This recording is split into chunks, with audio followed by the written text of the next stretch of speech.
now, I assume. Okay, let's see what happens with the sound on this clip. This is going to be interesting. Let's jump over to this one. This is, of course, the big one that's going around lately. Globe and Mail.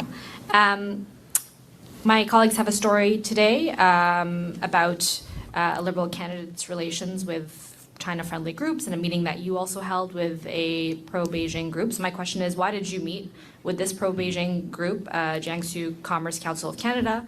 And is the party okay with the fact that Liberal candidate Peter Yan has been so close with the Chinese consulate and China-friendly groups, given the public inquiry into foreign interference, says that this is a tactic China uses to exert influence? Okay, well, I'm sorry, but you can't believe everything you read in the Globe and Mail. So in your question, and I guess in the article in question, you said I had a meeting with whatever. I have a quick point. Well, do you think that the women in Canada who are overwhelmingly supporting Mark Carney right now, especially the older ones, are getting sick of him just like completely belittling female reporters?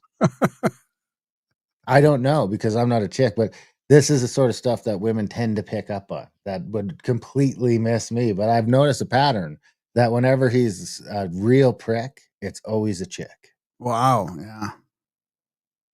Whatever your term was, Beijing group. I've never heard of this group.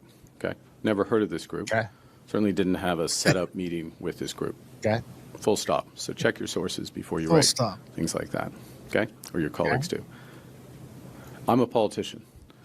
I go to events. But he wasn't a politician. I know he wasn't just a few months ago. Are hundreds and thousands, thousands over the course of a day of different people there.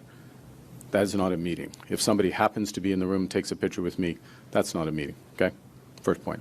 Secondly, with respect to Mr. Yun, this is a person who has served his community for decades. This is a person who's deputy commissioner of the police. Okay? A person in discharge of those responsibilities meets with a variety of community groups in the community because that's his job. That's his responsibility. We're proud to have him as a candidate, and I honor his service, including on today.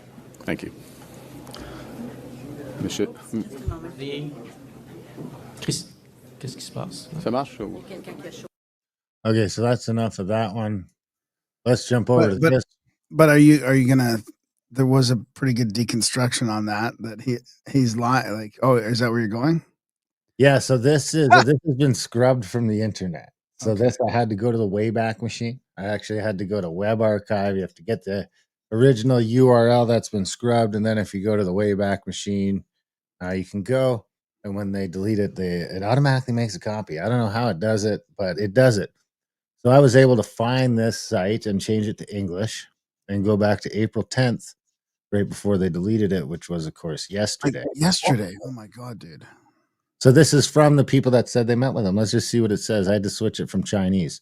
A financial giant takes charge of the Maple Leaf country, and the China-Canada strategic breakthrough ushers in hope. What? Okay, so we got on March 9th, local time, Canada's political arena ushered in major changes. Mark Carney was successfully elected as a leader of the Liberal Party of Canada, indicating that in the near future, he will shoulder the heavy responsibility of the Prime Minister of Canada. Recently, Zhu Zhengyong, president of the Jiangsu International Chamber of Commerce in Canada, and Zheng Ru, honorary president, and other Chamber of Commerce representatives had an in-depth meeting with the soon-to-be appointed Prime Minister in the face of the current trade war for the United States and the threat to Canadian sovereignty. Mark Carney believes that trade must be diversified, reducing economic dependence on the United States, and actively expanding trade relations with countries such as South America, the United Kingdom, and the Asia-Pacific region. Establishing new trade routes and infrastructure and encouraging entrepreneurs to actively expand international market opportunities outside the United States. So there's a picture of Carney there. This is just talking about his resume, blah, blah, blah, more about his resume. So, in an in-depth exchange with Zhong Xingzhang, president of the Jiangsu International Chamber of Commerce in Canada, and Zheng Ri, honorary president, Carney highly praised the pioneering role of the Chinese business community in emerging fields such as clean technology, digital trade, and financial technology. Let's repeat the beginning of that. In an in-depth. In-depth. You could remix that. In-depth exchange. They had to delete this article due to pressure from the Liberal Party specifically. So this is what happens when the media pays for your news. So here's a picture of them in front of the Canadian flag. This one you could maybe say that they were just in line for, but this one starts to get weird, you know? When you got Yeah. the whole group there. You don't ask, like, who's this group of Chinese people I'm meeting with? You might want to just check. So at a time when the global landscape is undergoing profound adjustments, Carney's appointment is seen as an important turning point in the upgrading of China-Canada relations. The Yangzhou International Chamber of Commerce in Canada is looking forward to the leadership of this leader with both international reputation and local sentiment. So, and of course, the reason this was on the Globe and Mail was because behind a paywall, I might add. So the first article was behind a paywall. Now, yesterday, they took the article out from behind the paywall. So now let's jump over to this quick. This is from Northern Perspectives because I didn't want to, I couldn't find it myself. So we'll just say thanks to them. And I heard it from them anyway. So we'll give them credit. Give them a follow, Northern Perspectives on YouTube.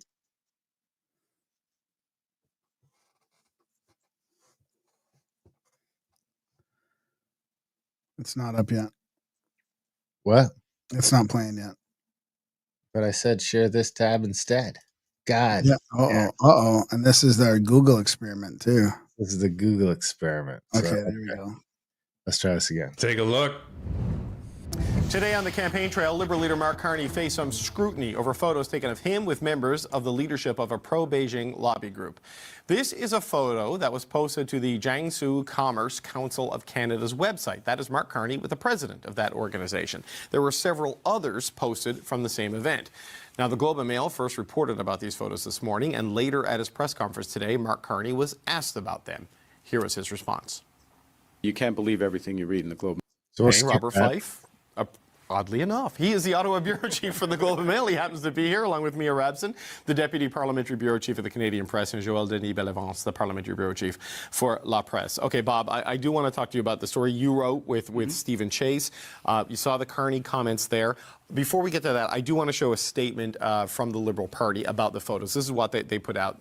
It repeats a lot of what Mr. Carney said, that he attends multiple events where he meets and is photographed with hundreds or thousands of people over the course of the day. That's the case here, too, as no specific meeting with that organization has ever been organized or taken. Wow. The web post Double reference in down? the Globe and Mail is inaccurate. So is the suggestion that Mr. Carney had any such in-depth discussion. We have reached out to the organization correcting the record and asked that they remove such claims immediately. Wow. So Just a double down. eh? Okay, so A double down. Yeah, double down. So let's go back because I'm going to cut out them and I just want to get the news clip here. But I mean, the interesting thing this is on the CBC, right? The national to broadcaster. what Carney said today in the statement from the party. Well, first of all, we never said that there was a meeting. We said that this organization met him, and according to their website, they had an in-depth discussion.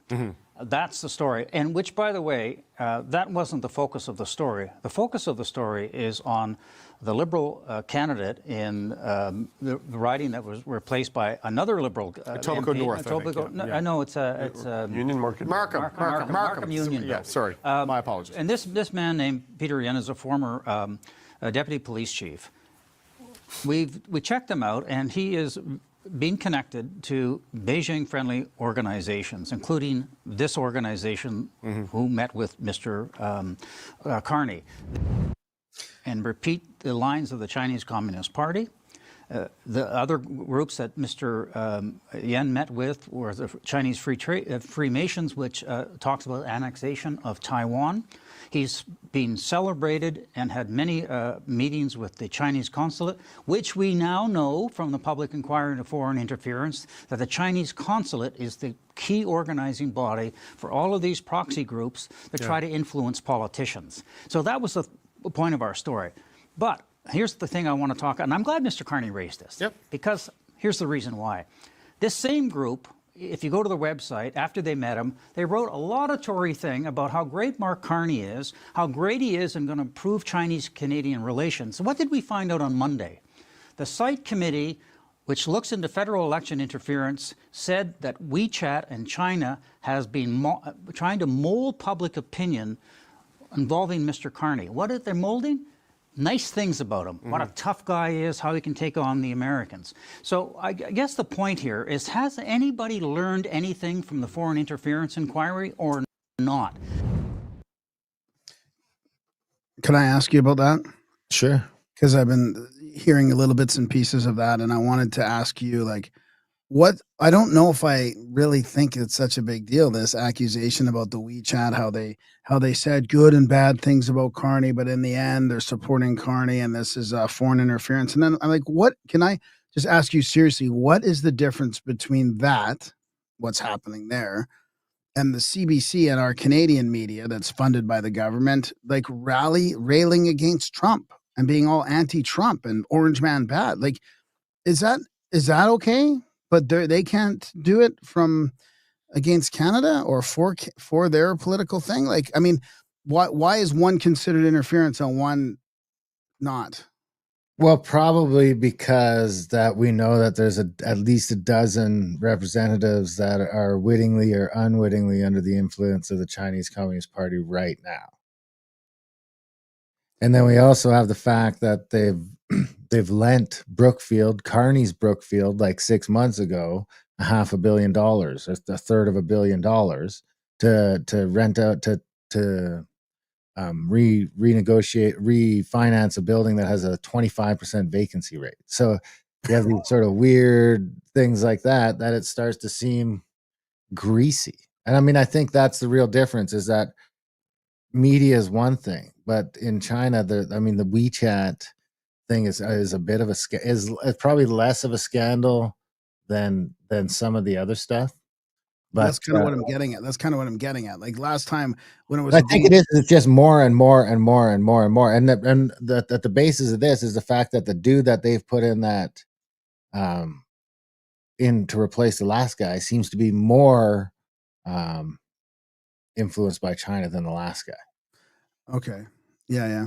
I get that part. I get that part of it. It's just, I guess the other thing was like something went viral. Now, who knows if that's, algo based or manipulated, but it went viral against Christian Freeland, and they were bitching about that. And it's like, well, just because you say something stupid and it goes viral internationally doesn't mean it's interference. It means, it's social media. I mean, it's starting to seem more and more like we are completely in bed with China, though, right? I mean, did you see the only two countries that have retaliated are us and China? And now they used to be able to say that the EU was considering retaliation, but then they folded this morning. Right. So it's us and China. I mean, it seems like China's running the place, doesn't it? Yeah. Yeah, I mean, and they've been embedded for quite a while, I would say, since at least since the 90s with the Vancouver housing bubble and all that stuff. But So here's a quick rundown from Orchid Nut on X, where he's got, so here's the one. Whereas Chinese news releases glowing endorsement of Mark Carney. It's described as being headquartered in Toronto with a Chinese-Canadian audience of 800,000. There's only one real issue. Its IP address shows the account is being run from Shandong, China. You have this. So Mark Carney took a $250 million loan from China, source Western Standard, March 25th, 2025. He called for China to dominate the world economy. Source TVO Today, March 23rd, 2021. He let his MP make threats on China's behalf, which we kind of done here. Might have been a bit of a joke. He replaced that MP with an openly pro-China candidate, and he is China actively promoting his campaign. And I'm sure that's just a summary, and the top bullets. There's probably a whole bunch more. I mean, I'm sure he's done a lot of business in China, and I mean, even Trudeau was saying,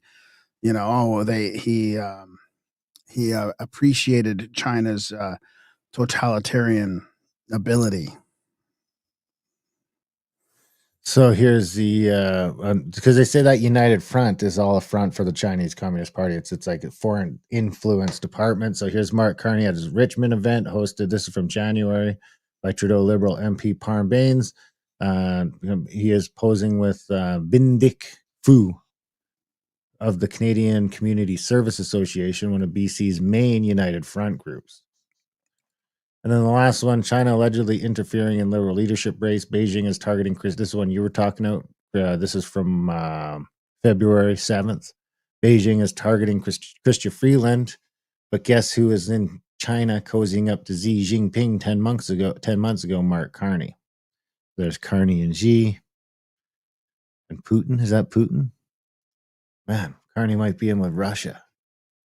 What do we do about that? Well, I mean, it is to me, this is why it's so important that the Liberals win, because it's for the global liberal alliance in a way, like, because it seems like Trump is the only bulwark against that. And how Russia and China fit into that, I don't know, but it seems to me like it's more of an EU UK kind of, that whole liberal rules-based order bull crap.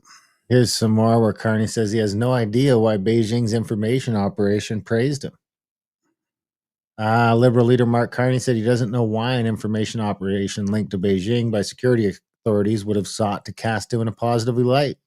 I have absolutely no idea, Carney said when taking questions from reporters on the matter. I have absolutely no idea, and I think I'll leave it at that.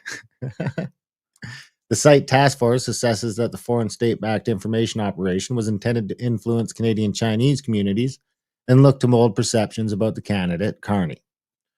Site officials said the campaign on Carney had amplified his stance towards the United States and targeted his experience and credentials. Because of a series of modern reforms to the traditional Bank of England, the British media called him a rock star economist. One of the Yulon Humane articles says, in reference to Carney heading to the Bank of England from 2013 to 2020. We monitored over the period of time specified, and we saw positive and negative narratives. That's what you were talking about. But it felt important that there was transparency and that the transparency will continue. He said, I think it's been a welcome development for Canadians, but also a warning to foreign actors that we are on top of these things. Chong, who is a Conservative's foreign affairs critic, said that the latest revelations from SITE show that Beijing is engaging in a sophisticated campaign to interfere in Canada's election with the aim of re-electing Mark Carney and the Liberals for a fourth term.